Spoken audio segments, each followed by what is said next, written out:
Yesterday, rookies reported to camp for the Carolina Panthers, and we got some updates on injury news that we've been waiting for. Let's get you caught up. Brace yourself for the ultimate Carolina Panthers experience. Welcome to Two Growls, One Roar, the podcast that hits harder than a Luke Kuechly tackle.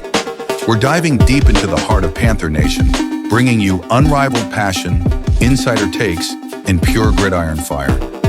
From Wilmington to the cosmos, this is your home for the fiercest football talk east or west of Charlotte. Welcome in, folks, to another edition of the Two Growls, One Roar podcast. So very early on, we've been wondering about the status of Tommy Tremble and exactly how long he was going to be out. So we have not received an official timeline yet, but we're going to go through exactly where Tommy Tremble sits. Now, one thing that was noted is we're going to go through the list. There's only 3 players that were on the PUP list heading into camp. I do wonder about the status of Amari Barno because I know he had surgery, but at least for now, there's only 3 players. So relatively healthy group for the Carolina Panthers. So we speculated on this. We almost knew this was going to happen. And now we got the official news. So the Panthers are going to be without 3 players at the start of training camp. Tight end Tommy Tremble, wide receiver Dan Chisena were both placed on the active, physically unable to perform list, and then punter Sam Martin on the active non-football injury list. So his injury was not football related, similar to when Jonathan Brooks was placed on this last year. One thing in particular about this group is they can be activated from either list at any time during camp. So there is a window for them to be able to return. We know Tommy Tremble had back surgery in May, and as the Panthers highlighted right here, it says he is expected to begin his rehabilitation work during camp. So beginning rehabilitation work gives me the feeling that the Carolina Panthers may have a sense that he's not ready or he's not going to be ready. And if you go back, it's a storyline that we've been talking about with all these tight ends. They're bringing in Colin Granger, a basketball player. They're checking the market now, bringing over a prospect that had ties to Dave Canales and the tight ends coach here in Carolina from the days in Seattle. So you've got a few names in the works. And what I'm actually going to do for you guys is pull up the list in just a second, posted by Mike K, of all the players that worked out. So thankfully for us, he does a fantastic job, but he put out a list of every player that was there. Did have a few tight ends in the mix for the tryout period, but let's continue down the list here. So the 25-year-old who signed a new 2-year contract this offseason, speaking of Tommy Tremble, coming off a career-high 234 yards, despite playing in 12 games. Like that statement alone, folks, that's why the Panthers need help. And that's why I'm still an advocate for Noah Fant coming here.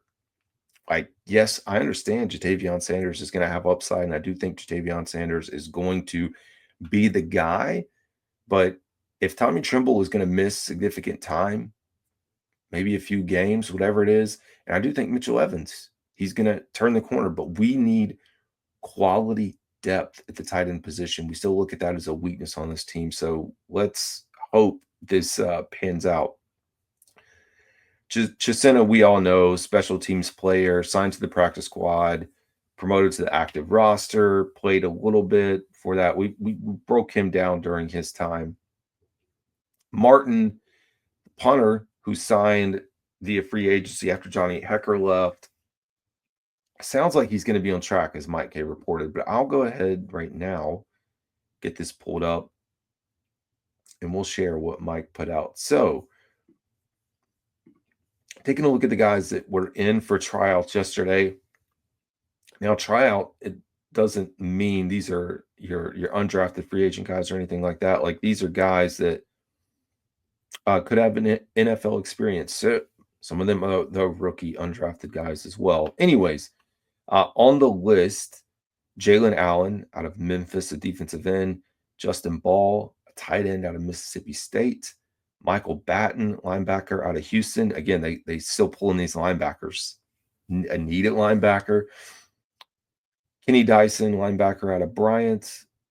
Garnett Hollis, defensive back, West Virginia.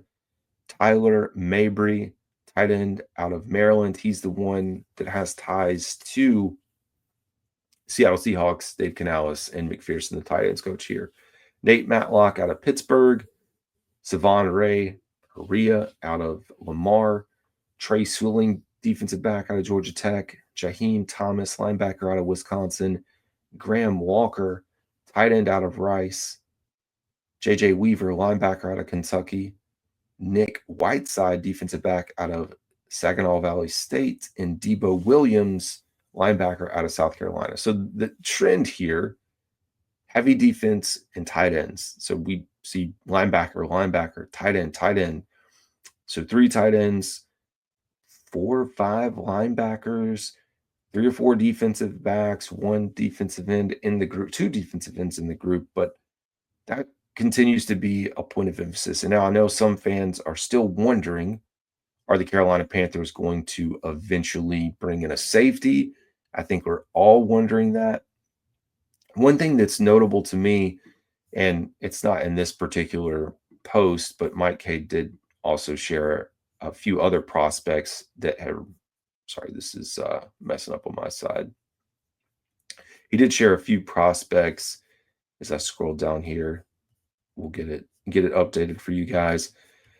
A few prospects that came in, and what's notable to me, so Kenny Dyson, former Carolina Panthers, spent some time here, outside linebacker.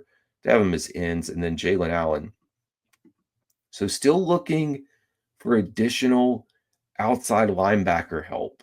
So it's like they're not satisfied with outside linebacker, not satisfied with the linebacker position itself. And so now they're just trying to bring these in. What I find interesting with this is the fact that we did not have a safety in the mix.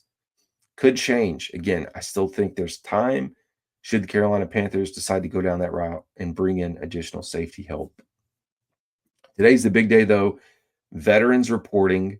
So there's a good chance that, over the next day or two, we're going to hear from Dave Canales, possibly Dan Morgan. That's usually what happens at the start of camp. First official practice tomorrow. Again, not open to the public, but practice gets rolling. We get updates. We'll hear as much as possible from the team. But as always, appreciate you guys tuning in. This is Carolina Dad. You'll have a good one.